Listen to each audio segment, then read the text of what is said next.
My mother told me on Christmas Eve that because I was childless, it was my job to support them. She said this in the house I paid for, in front of the family I fed. So, I made one phone call to my lawyer and set in motion a plan that would teach them the true value of my job. This is where the story truly begins, and you won't want to miss what happens. Make sure you're subscribed to see it through to the end. We're always curious. Where in the world are you all watching from today? Let us know in the comments. The exhaustion that hit me when I turned off my car engine wasn't just physical. It was a deep, cellular weariness, the kind that settles in your bones after months of relentless stress. It was Christmas Eve, 7 p.m. My latest project, a massive software migration, had finally, blessedly, gone live an hour ago. I'd been at my desk since 5 a.m., surviving on stale coffee and the fumes of burnout. While the rest of the world was singing carols and drinking eggnog, I was navigating a last-minute server crisis. Now, sitting in the driveway of my mother's house, a house I paid the mortgage on, all I wanted was a hot shower and a quiet corner. I hauled the gifts from my trunk, my arms aching. I always overcompensated. Designer purses for my mother, Cynthia, and sister-in-law, Claire. The newest, most obscenely expensive gaming console for my brother, Mark. Extravagant, educational toys for their 2 children. It was a repeat performance of every birthday and holiday for the last 15 years. I provided the wow, and they provided the expectation. I let myself in, dragging the bags. The smell of roasted turkey and pine hit me, but it didn't feel welcoming. It just felt like a stage set for a play I was tired of acting in. "She's here," Cynthia trilled from the kitchen. She appeared, wiping her hands on an apron, her perfectly coiffed silver hair unruffled. My father, Finley, was asleep in his recliner, the television muttering about a blizzard. "Hi, Mom. Hi, Dad. Merry Christmas." Cynthia's eyes immediately went to the mountain of gifts I'd piled by the door. "Oh, Edith, you shouldn't have," she said, using the exact same tone she used every year, a flimsy veil for "you'd better have." "It's nothing," I murmured, rubbing my temples where a migraine was beginning to pulse. "The food smells wonderful." "Mark and Claire are just getting the kids settled," she said, gesturing toward the kitchen. "They've been waiting for you to help with the final preparations. The scalloped potatoes need to be topped, and the green beans aren't even snapped yet." I winced. The thought of standing in a hot kitchen under fluorescent lights felt like a physical blow. "Mom, would it be okay if I just sat down for 10 minutes? The project at work was a nightmare. I haven't really slept since Tuesday. I just need a moment." Cynthia's smile didn't just fade, it curdled. She crossed her arms, and the warmth evaporated from the room, replaced by the familiar, icy disappointment she was so skilled at wielding. "A moment, Edith, it's Christmas Eve. We're a family, we're all tired." "I know, but I'm truly exhausted. I feel like I might be sick, just 10 minutes on the couch." That's when she said it, the line that would sever the last thread. She scoffed, a short, sharp sound of derision. "Exhausted? From what, sitting at a computer? You don't know what real exhaustion is. You don't have a husband to look after or children to raise. You have nothing but time." I stared at her, my blood running cold. Behind her, Mark had emerged from the hallway. He was 39, perpetually between projects, and heard every word. He just leaned against the doorframe, arms crossed, a little smirk on his face. He was waiting for me to fold, just like I always did. Cynthia wasn't finished. "It's your job to help us," she declared, her voice rising with self-righteousness. "You're the one with the big career. We all have to do our part. Your part is just a little different." My part, my job. To be the family ATM, the beast of burden. The designated helper because my life, being single and child-free, was considered empty space, a resource to be colonized. I looked from my mother's hard, entitled face to my brother's lazy smirk. I looked at my father, blissfully snoring in the chair I'd bought him. I looked at the gifts I'd nearly bankrupted my sleep schedule to purchase. And then I looked at the front door. A strange, sharp clarity cut through my fatigue. It was like a light switch flicking on in a dark, cluttered room. I saw the clutter. I saw the exit. I didn't say a word. I didn't yell or cry. I simply dropped my purse strap from my shoulder. I let it thud onto the floor next to the pile of gifts. "Edith," Cynthia asked, her tone shifting from commanding to confused. "What are you doing? Stop being so dramatic." I turned my back on her, on all of them. I grabbed the handle of the front door, opened it, and walked out. Into the cold, silent night. As I pulled my car keys from my pocket, I heard the door open behind me. "Edith, where are you going? Get back here, you're ruining Christmas." I got in my car, started the engine, and backed out of the driveway, the crunch of the snow under my tires the only sound I made. The betrayal was so profound, so absolute, it was almost clarifying. The 20-minute drive to my own quiet, empty apartment felt like an eternity. My hands were shaking so hard on the steering wheel that I had to grip it with white-knuckled force. The shock was wearing off, replaced by a seismic, rolling wave of grief and rage. It wasn't just the words. It was the absolute, unvarnished truth behind them. It was the casual, brutal dismissal of my entire life, my sacrifices, my 70-hour work weeks. My job wasn't my career. It was to serve them. When I walked into my apartment, the silence was a relief. I dropped my keys, shed my coat, and collapsed onto my sofa. I didn't turn on the lights. I just sat in the dark, watching the snow fall outside my window, the blinking Christmas lights on my neighbor's balcony mocking me. My phone, which I'd put on silent during the project launch, was dark, but I knew it wouldn't stay that way. As if on cue, it lit up. The caller ID was Mom. I stared at it. It buzzed 3 times, stopped, and then immediately lit up again. "Mom," then again, "Mom." After the 4th missed call, a text message appeared. "Where are you? Your father is upset. You have made a terrible scene." I laughed, a dry, bitter sound. My father, who was asleep. I had made a scene by leaving. Another text, this time from Mark. "Way to go, Edith. Mom is in tears. You really ruined Christmas. What is wrong with you? Just come back and apologize so we can eat." Apologize? The audacity of it was breathtaking. I felt the migraines slam into my skull, a spike of pain right behind my eyes. I was the one who was supposed to apologize. My phone rang again. This time I picked it up. I don't know why. Maybe I needed to hear it one more time. "What is wrong with you?" Cynthia shrieked. "No hello. No, are you okay?" "I'm tired, Mom," I said, my voice dangerously calm. "I told you I was tired." "You're selfish, Edith, that's what you are, after everything we do for you." "Everything you do for me?" I cut her off, and the ice in my own voice surprised me. "What exactly is that? Do you mean the way you've let me pay your mortgage for 15 years?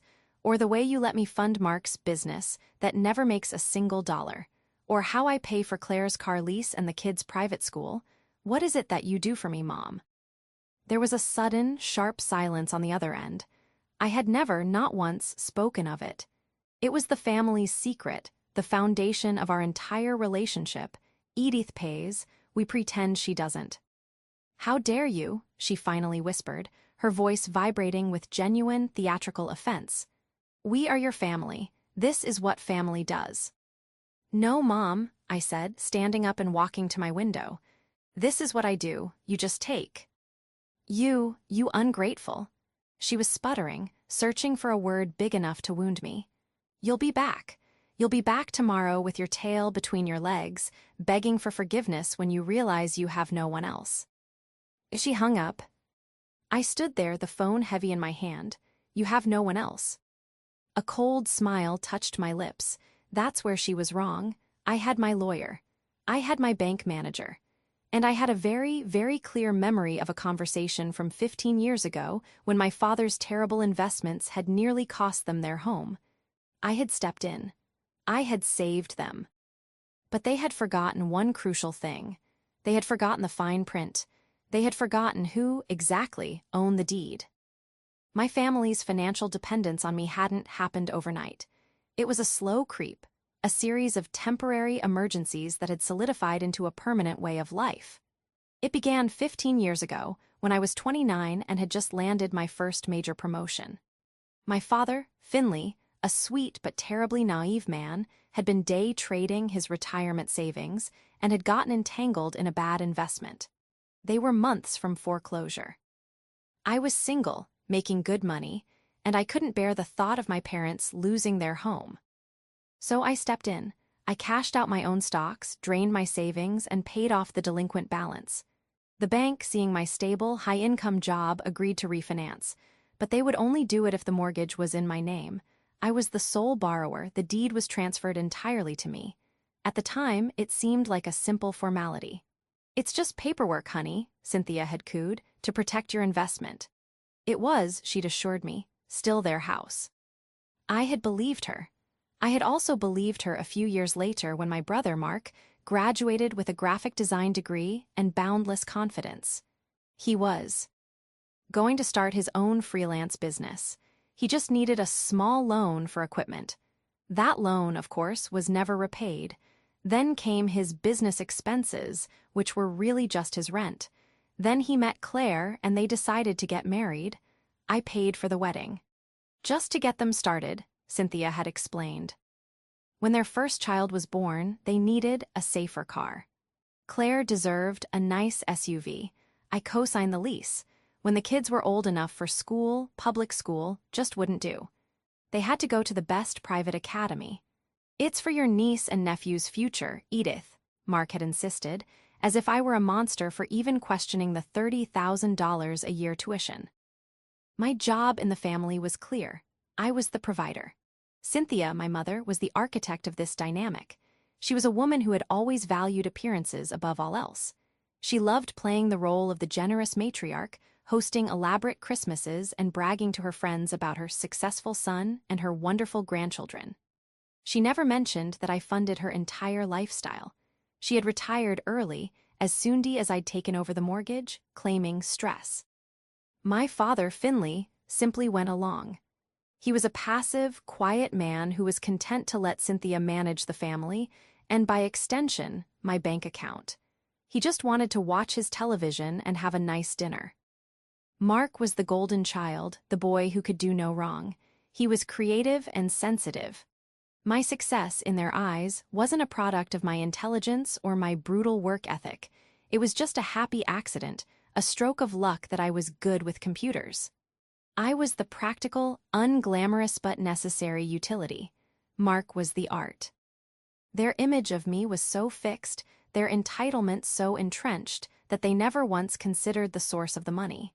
They saw me as a machine that had just broken down. They genuinely believed I would be back, as my mother had shrieked. They couldn't conceive of a reality where I wouldn't. They had forgotten that the machine had an off switch. And they'd forgotten that I was the only one with her finger on it. I did not call them on Christmas Day. I turned off my phone, made myself a pot of tea, and slept for 14 hours. When I woke up, it was dark outside again. The feeling of clarity hadn't faded. It had sharpened into a cold, hard resolve. My phone, when I finally turned it on, had 37 missed calls and a cascade of text messages. They ranged from Claire's manipulative guilt trips. "The kids miss their Aunt Edith. They keep asking why you left them," to Mark's outright threats, "If you don't pick up, I'm coming to your apartment. You're acting insane," to Cynthia's mix of commands and feigned concern, "This isn't funny, Edith. Call me immediately. We are worried sick." Worried sick, not about me but about their allowance. I ignored them all. The next morning, December 26th, while the rest of the world was returning unwanted gifts, I was on the phone with my lawyer. "Sarah, hi, it's Edith. Merry Christmas. Listen, I need to make some structural changes to my portfolio." Sarah had been my estate lawyer for years, a sharp, no-nonsense woman who had helped me set up my will and investment accounts. "Structural changes, okay, what's on your mind?" "First," I said, pulling up my bank statements on my laptop, "I have several recurring automatic payments that I need to stop immediately. One is a car lease for a Claire last name. One is a tuition payment to the Northwood Academy. And one is a monthly transfer to a business account for Mark last name designs." There was a pause on Sarah's end. Okay, she said slowly. That's simple enough. You can do that through your bank. Why are you calling me? Because of the second part, I said, taking a deep breath. I need you to begin the process of selling the property at 124 Willow Creek Drive. This time, the silence was longer. Edith, Sarah said, isn't that where your parents live? Yes, the house is entirely in my name. The mortgage is in my name. I have been paying it and all the property taxes for 15 years. I no longer wish to own it. I see, Sarah said, and I could hear the faint sound of typing. This is a significant move, Edith, especially right after Christmas. It was a Christmas Eve revelation, Sarah. Got it. Well, the legal part is straightforward. It's your asset. You can sell it whenever you like. We'll need to serve them with a formal notice to vacate. Given the long-term, non-lease tenancy, we'll give them 60 days. That's generous. That's fine, I said. And Edith, what about the business you're funding? Mark's, was it? I seem to recall setting that up for you. It's a sole proprietorship, correct? Funded from your investment account. Yes, I said. And you are the sole proprietor, she stated. It wasn't a question. Yes, I am. So when you stop the payments, you're not just cutting him off. You're effectively dissolving his business. All the business assets, the computers, the car leased under that account, are legally your assets. A cold thrill went through me. I hadn't even considered that. Mark's entire professional identity was, legally, me. Good to know, I said. Let's start with the notice to vacate. Send it via certified mail, and I'll handle the bank. After I hung up with Sarah, I opened my laptop and logged into my bank. My fingers hovered over the mouse. This was the moment. 15 years of resentment, of being taken for granted, of being the invisible engine running their lives. I clicked, stop automatic payment. Confirmed, I clicked again, transfer funds. I emptied the business account for Mark Designs, transferring the $8,000 balance back to my own savings. I clicked a third time. Stop automatic payment. Tuition, confirmed, and the fourth, the car lease, confirmed. Then I called my bank's private client manager. Hi, David. I need to close the credit card for my authorized user, Cynthia last name. Yes, effective immediately. The trap wasn't just the house. The trap was the entire financial ecosystem I had built and which they had mistaken for the natural world. I had just introduced an extinction-level event. The first explosion happened 48 hours later. I was at my desk, deep in the project's post. Mortem analysis when my phone, which I'd left on vibrate, began to dance across the wood. The caller ID was Mark. I let it go to voicemail. He called back, and again, and again. Finally, a text message came through that was just a string of incoherent, furious keyboard smashes. It was followed by one that was chillingly clear. My business account is empty. My card was declined. What did you do? It wasn't a question. It was an accusation. I let him stew for an hour before he called again. This time, I answered. Edith, he roared. I had to pull the phone away from my ear. You stole my money. You stole all my money. The bank said the account was empty. Hello, Mark, I said calmly, sipping my tea. It's not your money. It's my money. It's an account I own for a business I am the sole proprietor of. I decided to reallocate my funds. You, of all people, should understand a simple business decision. He was sputtering, a noise of pure infantile rage. But, my clients, my bills, my car payment. Ah, about that. The car isn't yours either, Mark. It's a business asset. And since I'm dissolving the business, I'll be in touch about recovering it. I'd advise you not to drive it. What? You're recovering my car? You can't do that. I can, and I am, but that's not why you called. You called because your card was declined. A hard lesson in budgeting, I suppose. You should try it sometime. I could hear him breathing, thick and heavy with panic. Mom was right. You're evil. You're trying to ruin me. Why are you doing this? Your mother made the terms perfectly clear on Christmas Eve, Mark. I'm just finally accepting my job. My job is to be the childless, husbandless woman with nothing but time. And I've decided my time is better spent managing my own assets, not yours. I'm coming to your apartment. I wouldn't, I said, my voice as cold as the snow outside. The locks have been changed, and the concierge has your photo. You're not permitted on the property. I hung up. The silence that followed was delicious, but I knew it was just the appetizer. The main course would be Cynthia. It came the next day, a Saturday. The certified letter from Sarah had arrived. This time, the call was from a blocked number. I answered. It was Cynthia, and she was weeping. Not the crocodile tears of offense from Christmas, but the raw, terrified sobs of someone who has just had the rug pulled out from under them. Edith, honey, there's been a mistake. What's that, Mom? We got a letter from a lawyer. Her voice cracked. It's an eviction notice. It says we have to leave our home. It says we have 60 days. Edith, you have to call them. You have to fix this. It's a horrible, horrible mistake. It's not a mistake, Mom, I said, standing and walking to my window. What do you mean? This is our house. Finley and I have lived here for 30 years. And for the last 15, I have paid for it. The deed is in my name. The mortgage is in my name. The property tax bills, which you forgot to pay and which almost cost you the house, are paid by me. It is my house, and I have decided to sell it. Sell it, she shrieked, the tears vanishing, replaced by the familiar, venomous anger. Sell our home, you monster, you can't, your father. Your father is distraught. I heard Finley's voice in the background, thin and reedy. What's going on, Cynthia? Is that Edith? Tell her I said hello. He had no idea. He's distraught, Mom. Or are you? You just realized that your credit card was declined at the grocery store, didn't you? And Mark called you, hysterical about his car. It's all falling apart, isn't it? She was quiet. I had her. You are nothing, she finally hissed, her voice low and dangerous. You are a cold, empty woman, and you will die alone. We are the only family you have, and you are destroying us. You destroyed this, Mom.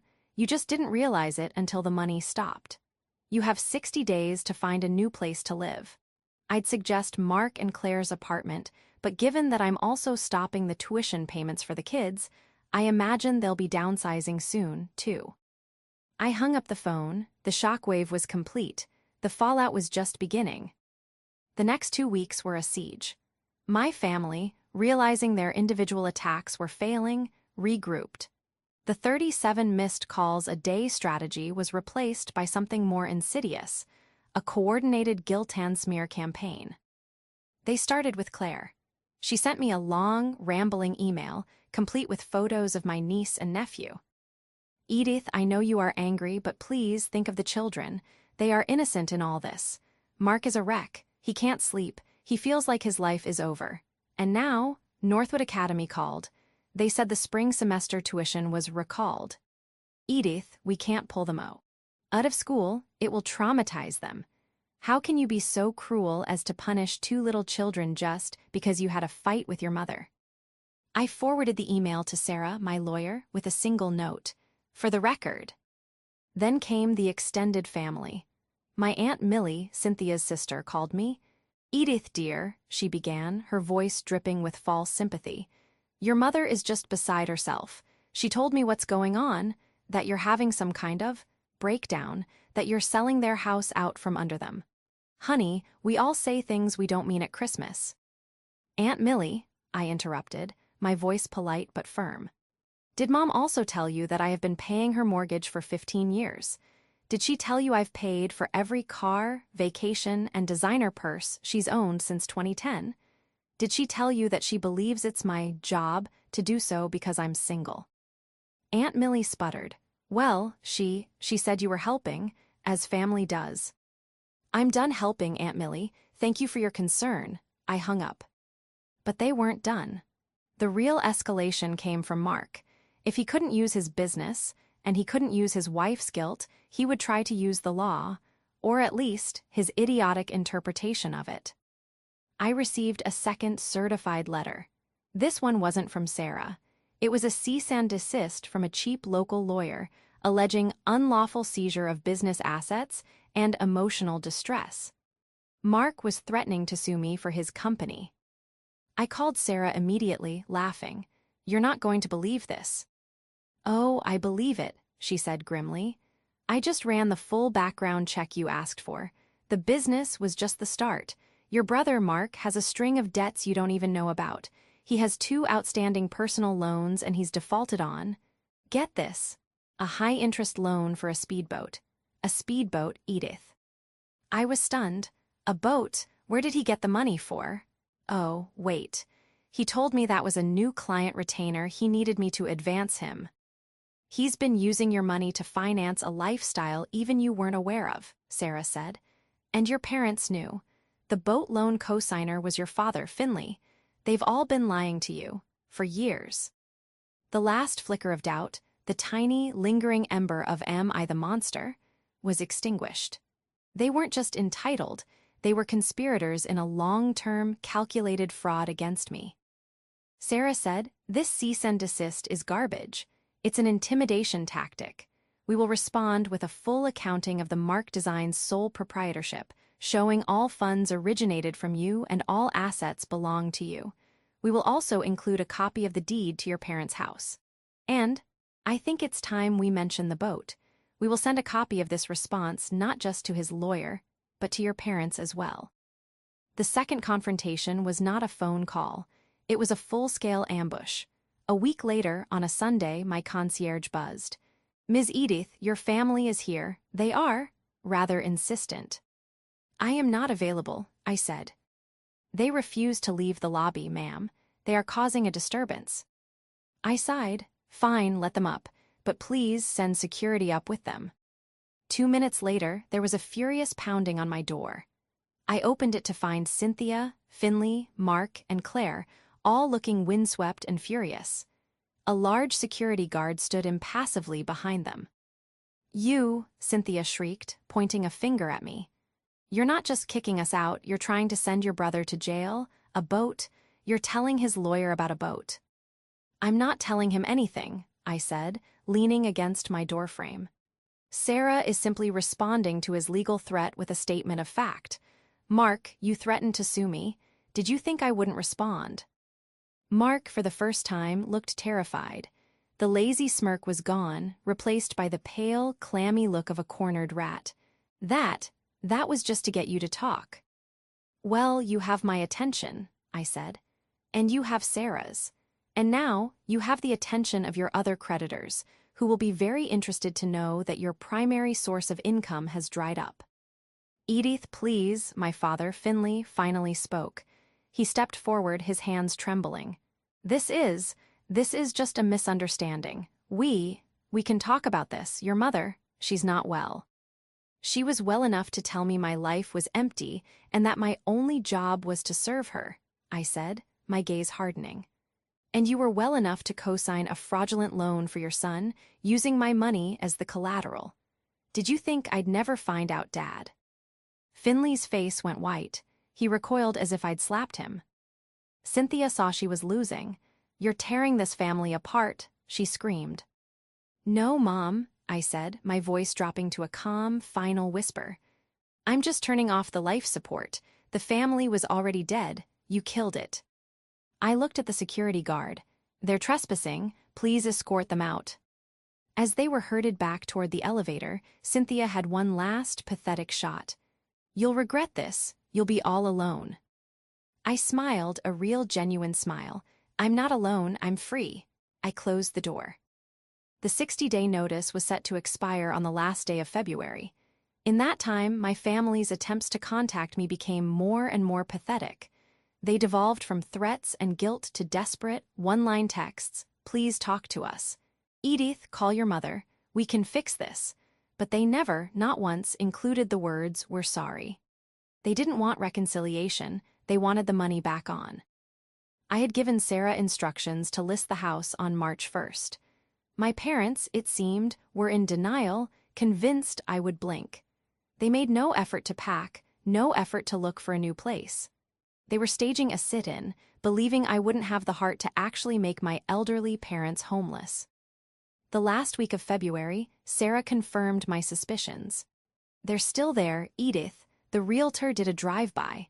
Lights are on, cars are in the drive. They're calling your bluff. We need to be prepared to proceed with a formal eviction on Monday." But I had a better idea, a more public one. Claire in. A last-ditch effort to prove they were a normal, happy family had been posting all over social media about a big family dinner for my father's 69th birthday. It was scheduled for Saturday, March 2nd, at their house. My house. The invitation I received via text, full of smiley face emojis, was transparently a trap. A final attempt to get me in that house, where the combined emotional weight of the family could be brought to bear on me. "Sarah," I said on the phone, "are you free on Saturday evening, and can you bring the realtor?" Saturday night, I didn't arrive with a gift. I arrived in a separate car from Sarah and Mr. Henderson, the realtor, a tall, imposing man in a sharp suit. I had asked them to park down the street and wait for my text. I walked up the driveway, the same driveway I'd pulled into on Christmas Eve. I could hear music and laughter from inside. They were really putting on a show. I rang the bell. Mark opened the door. His face, when he saw me, was a bizarre mix of hope and resentment. "Edith, you came." "You invited me," I said, stepping inside. The scene was surreal. The dining room was set for a feast. Aunt Millie was there, along with a few of my parents' old friends. Everyone stopped talking when they saw me. Cynthia emerged from the kitchen, a strained, brittle smile plastered on her face. "Edith, darling, we were so worried you wouldn't make it." She bustled over to hug me, but I held up a hand. "I'm not here for the party, Mom." The smile wavered. What do you mean, dear? It's your father's birthday." "His birthday was last week," I said. "This isn't a party, it's an ambush, and I'm afraid it's not going to work." "I don't know what you're talking about," she said, her voice turning sharp. "You've all had 60 days to vacate my property. That notice expired yesterday. Instead of packing, you decided to throw a dinner party. Did you really think I was bluffing?" The color drained from Cynthia's face. The other guests looked around, confused. Our house," Finley stammered, standing up from the table. "My house," I corrected him gently, "and it's time to go." "You wouldn't," Cynthia shrieked, dropping the hostess pretense. "You wouldn't throw your own parents out in front of their friends."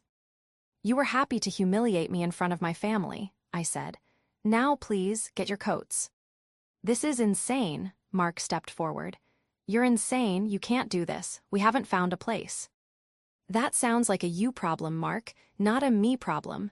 I took out my phone and sent a text. "We're ready." A moment later, the doorbell rang again. Cynthia, distracted, snapped, "Mark, get the door." Mark opened it to find Sarah and Mr. Henderson. Mr. Henderson was holding a large, "For Sale" sign.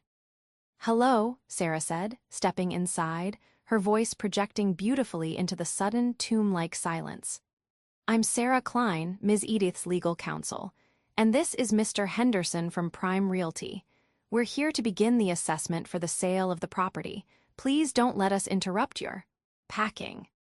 Aunt Millie let out a little gasp. Mr. Henderson smiled broadly at the shocked guests. "Pardon us," he said, walking past them into the living room. "My, what wonderful natural light. This will photograph beautifully once the clutter is cleared. We're planning the first open house for next weekend." This was the moment. The public, undeniable, systematic exposure. Cynthia looked at her friends, their faces a mixture of pity and horrified fascination. She was utterly humiliated.